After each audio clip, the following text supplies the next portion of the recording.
Hello friends, hi नमस्कार, welcome to my YouTube channel let's do and learn. Guys, आप सभी का अपने यूट्यूब चैनल में बहुत बहुत स्वागत करती हूं।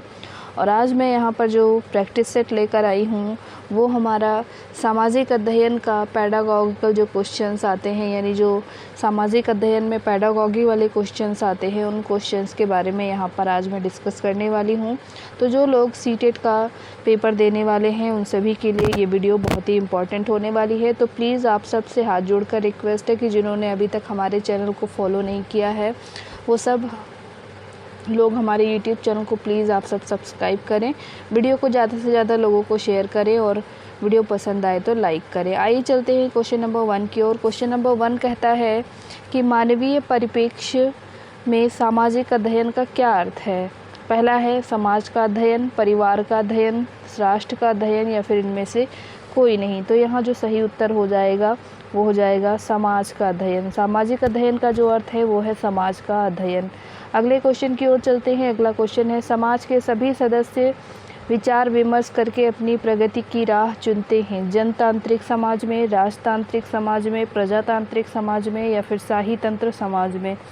तो समाज के जो सभी सदस्य विचार विमर्श करके अपनी गति की राह चुनते हैं वो है प्रजातांत्रिक समाज में। अगले क्वेश्चन की ओर चलते हैं। अगला क्वेश्चन है सामाजिक जीवन को जटिल बना दिया है विज्ञान के प्रादुर्भाव ने, पुस्तकों की अधिकता ने, धनवानों ने या फिर राष्ट्रीयता ने। इस प्रश्न का जो सही उत्तर है ऑप्शन नंबर सी होगा, धनवानों ने। अगले क्वेश्चन की ओर चलते हैं। अगला क्वेश्चन है समाज का दर्पण कहा गया है विज्ञान को, गणित को, इतिहास को या साहित्य को। समाज का दर्पण किसे कहा गया है तो साहित्य को कहा गया है। अगले क्वेश्चन की ओर चलते हैं। अगला क्वेश्चन है किसके ज्ञान के बिना किसी घटना या ऐतिहासिक तथ्य का कोई महत्व नहीं होता। किसके ज्ञान के बिना किसी घटना या ऐतिहासिक तथ्य का कोई महत्व नहीं होता। समय के बिना, विज्ञान के बिना, भूगोल के बिना या नागरिक शास्त्र के बिना। तो यहाँ हो जाएगा समय के बिना। अगले क्वेश्चन की ओर चलते हैं। क्वेश्चन नंबर 6 कहता है सामाजिक विज्ञान में सम्मिलित नहीं है नागरिक शास्त्र, इतिहास, भूगोल और भौतिकी। तो यहाँ पर जो हो जाएगा वो हो जाएगा फिजिक्स यानी भौतिकी। अगले क्वेश्चन की ओर चलते हैं। अगला क्वेश्चन है हमारा देश की समस्याओं के प्रति जागरूकता पैदा की जानी चाहिए छात्रों में, जानवरों में, छोटे बच्चों में, वृद्धों में। तो यहाँ जो सही उत्तर हो जाएगा वो होगा छात्रों में। अगले क्वेश्चन की ओर चलते हैं। लोकतंत्र में नागरिकता एक चुनौतीपूर्ण है, दायित्व है, कार्य है, बोझ है या फिर सभी है। क्वेश्चन नंबर 8 का जो राइट आंसर है ऑप्शन नंबर 1 हो जाएगा, दायित्व।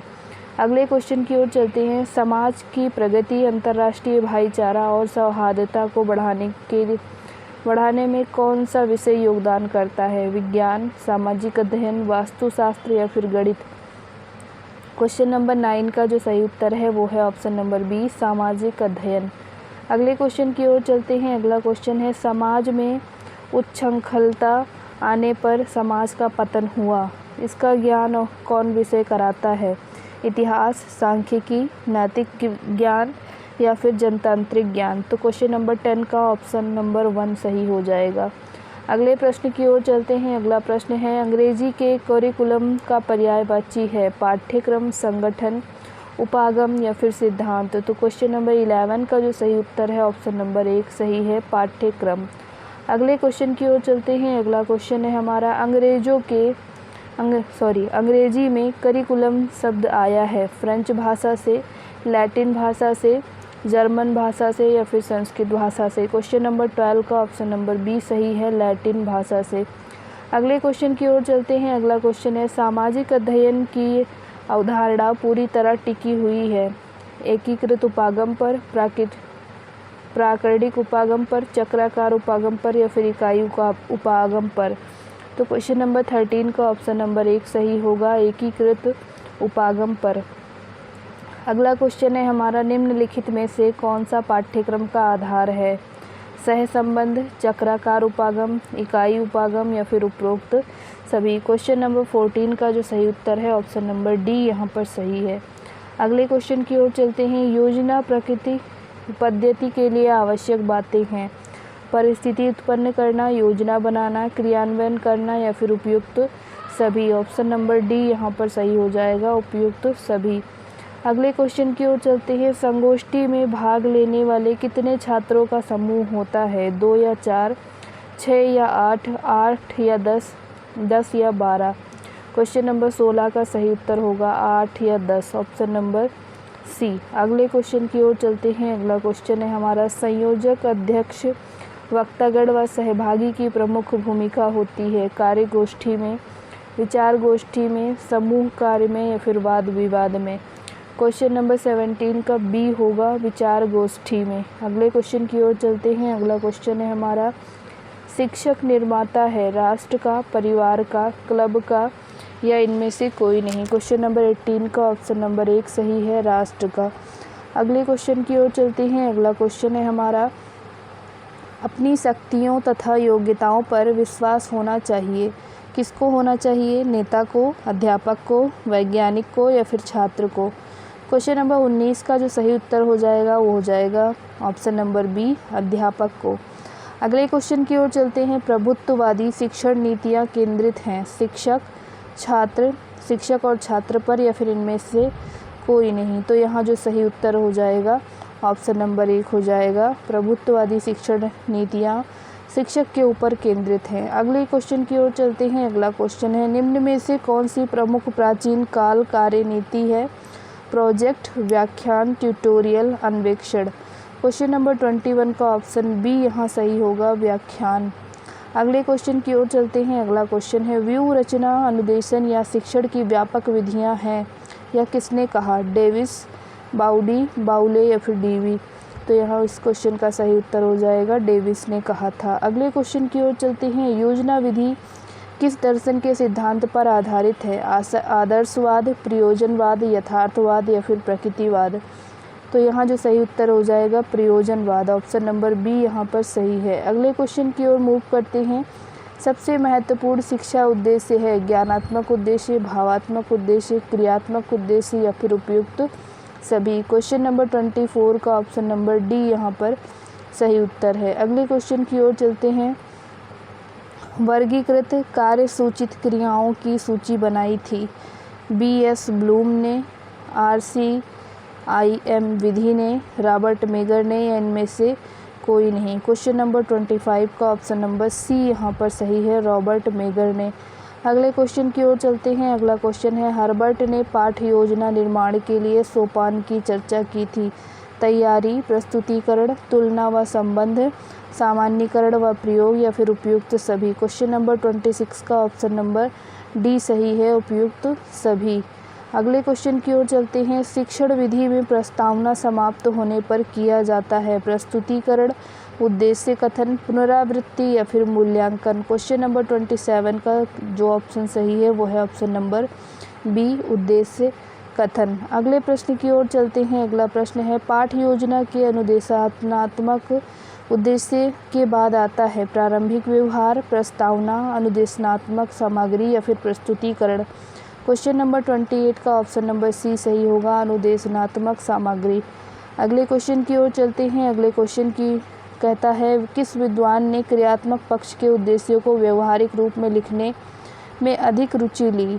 B.S. ब्लूम ने, रॉबर्ट मेगर ने, रॉबर्ट मिलर ने या फिर उपरोक्त सभी ने? क्वेश्चन नंबर 29 का जो राइट आंसर है वो है ऑप्शन नंबर 1, B.S. ब्लूम। अगले क्वेश्चन की ओर चलते हैं। अगला क्वेश्चन है हमारा, RCEM उपागम में कितनी मानसिक योग्यताओं का प्रयोग हुआ? 17, 10, 20 या फिर 21? तो यहाँ पर क्वेश्चन नंबर 30 का ऑप्शन नंबर 1 सही हो जाएगा, 17। अगले क्वेश्चन की ओर चलते हैं। अगला क्वेश्चन कहता है, किस विद्वान ने सैन्य अनुदेशन को व्यवहारिक रूप से लिखने का प्रयास किया?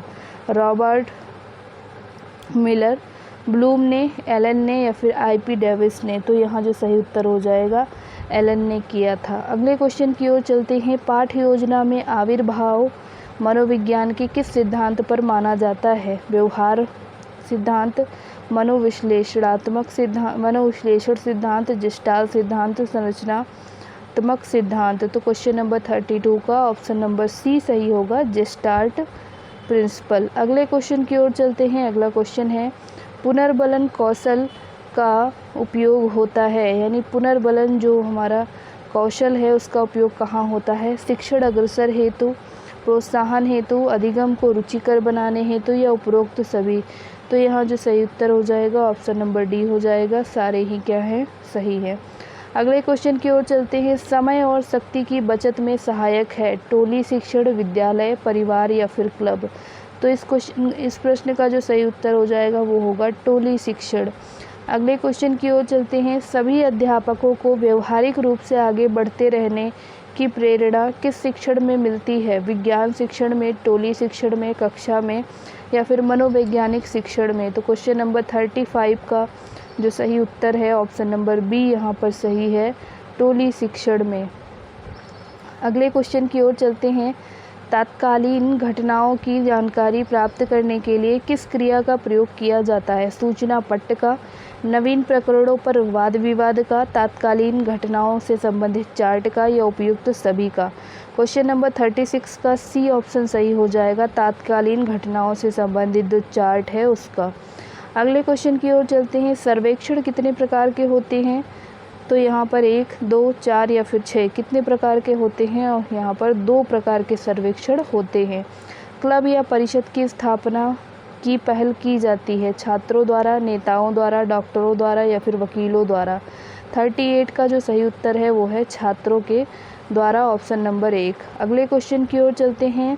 कौन सा शिक्षण साधन दृश्य साधन नहीं है? श्याम पट्ट, रेखा चित्र, मूक चित्र या फिर रेडियो। तो यहाँ पर अगर हम बात करें तो ऑप्शन नंबर डी क्या है, रेडियो में हमें दिखाई नहीं केवल सुनाई देता है। अगले क्वेश्चन की बात करते हैं। कौन सा शिक्षण साधन श्रव्य साधन नहीं है? श्रव्य साधन नहीं है तो यहाँ पर है ग्रामोफोन, टेप रिकॉर्डर, चित्र विस्तारक या फिर इनमें से कोई नहीं। तो इस प्रश्न का सही उत्तर हो जाएगा चित्र विस्तारक। अगले क्वेश्चन की ओर चलते हैं। श्रव्य सहायक सामग्री का उपयोग करते हैं शुद्ध उच्चारण में, शुद्ध लेखन में, शुद्ध पढ़ने में या इनमें से किसी में भी नहीं। तो इस क्वेश्चन का जो सही उत्तर होगा शुद्ध उच्चारण में, ऑप्शन नंबर 1 यहाँ पर सही होगा। अगले क्वेश्चन की ओर चलते हैं। भूभाग के प्रदर्शन के लिए प्रयोग किया जाता है मानचित्र का, चार्ट का, ग्लोब का या रेखाकृति का। तो इस प्रश्न का सही उत्तर होगा मानचित्र का। अगले क्वेश्चन की ओर चलते हैं। पाठ्य पुस्तक शिक्षण अभिप्रायों के लिए व्यवस्थित प्रजातीय चिंतन का एक अभिलेख है या कथन है क्रॉनबैक का, गुड का, हैरोकलिकट का या फिर हॉलक्वेस्ट का। तो यहाँ जो सही उत्तर है 43 के लिए वो है हैरोकलिकट का। अगला क्वेश्चन है। 5 बिंदु मापनी पाठ्य पुस्तक की विशेषता है अति उत्तम, उत्तम, सामान्य, निकृष्ट, अति निकृष्ट या फिर उपयुक्त सभी। तो क्वेश्चन नंबर 44 का जो सही उत्तर होगा ऑल हो जाएगा। अगले क्वेश्चन की ओर चलते हैं। निम्न में से 3 बिंदु मापनी पाठ्य पुस्तक की विशेषता है अति निकृष्ट, औसत, निकृष्टतम या फिर अति उत्तम। तो यहाँ जो सही उत्तर हो जाएगा वो क्या होगा 45 का, ऑप्शन नंबर बी यहाँ सही हो जाएगा। अगला क्वेश्चन है। ज्ञान, अनुभव, भावनाओं, प्रवृत्तियों तथा मूल्यों के संचय का साधन है विषय प्रवेश, उपसंहार, पाठ्य पुस्तक या उपयुक्त सभी। 46 का जो सही उत्तर है वो है हमारा ऑप्शन नंबर सी, पाठ्य पुस्तक। अगले क्वेश्चन की ओर चलते हैं और अगला क्वेश्चन यहाँ पर है हमारा सूक्ष्म शिक्षण। अगला क्वेश्चन है। सूक्ष्म शिक्षण प्रक्रिया किस अवस्था में संपन्न होती है? सूक्ष्म शिक्षण पूर्वावस्था, कौशल अर्जन अवस्था, कौशल उपयोग अवस्था या फिर ये सभी। 47 का जो सही उत्तर होगा ऑप्शन नंबर डी हो जाएगा। अगले क्वेश्चन की ओर मूव करते हैं। अगला क्वेश्चन है। नए अनुभवों को ग्रहण करने में सहायता करते हैं तारतम्य, शाब्दिक व्यवहार की सार्थकता, पूर्व अनुभव या फिर उपयुक्त सभी। तो यहाँ जो सही उत्तर होगा उपयुक्त सभी। मूल्यांकन के उपकरण हैं परीक्षण, स्वयं आलेख, निरीक्षणात्मक व प्रक्षेपी या उपयुक्त सभी। तो इस क्वेश्चन का भी आंसर उपयुक्त सभी होगा, ऑप्शन नंबर डी। मूल्यांकन के जो उपकरण हैं वो क्या हैं? उपरोक्त सभी हैं। अगले क्वेश्चन की ओर चलते हैं। अगला क्वेश्चन है। उत्तम परीक्षा के मुख्य गुण हैं विश्वसनीयता, वैधता या फिर वस्तुनिष्ठता। तो यहाँ पर सही उत्तर हो जाएगा ऑप्शन नंबर डी। अगले क्वेश्चन की ओर चलते हुए। परीक्षाओं के प्रकार हैं मौखिक, लिखित, प्रयोगात्मक या उपयुक्त सभी। तो यहाँ सारे ही क्या हैं? परीक्षा के प्रकार हैं। अगला क्वेश्चन है, सामाजिक विज्ञान शिक्षण में मूल्यांकन के लिए उपयोग होता है वस्तुनिष्ठ परीक्षा का, निबंधात्मक परीक्षा का, ए और बी दोनों, इनमें से कोई नहीं। 52 का जो राइट आंसर हो जाएगा ऑप्शन नंबर सी हो जाएगा, ए और बी दोनों हो जाएगा। आज की इस प्रैक्टिस सेट का अंतिम क्वेश्चन, निदानात्मक परीक्षण के निर्माण को कितने चरणों में पूरा किया जाता है? 2 चरण, 3 चरण, 5 चरण या 7 चरण? तो यहाँ जो सही उत्तर है वो है 3 चरण। तो ये था हमारा SST यानी सोशल साइंस का प्रैक्टिस सेट, जो लोग सीटेट का एग्ज़ाम दे रहे हैं उन सभी के लिए। और इसके आगे के क्वेश्चन आने वाली वीडियो में मैं डिस्कस करूंगी। तो आप सब प्लीज़ हमारे साथ बने रहिए, और हमारे साथ बने रहने के लिए हमारे चैनल को सब्सक्राइब करें, वीडियो को ज़्यादा से ज़्यादा लोगों को शेयर करें ताकि वो भी इसका लाभ उठा सकें, और वीडियो पसंद आए तो प्लीज़ आप सब लाइक करें। Thank you for watching. नमस्कार, जय हिंद।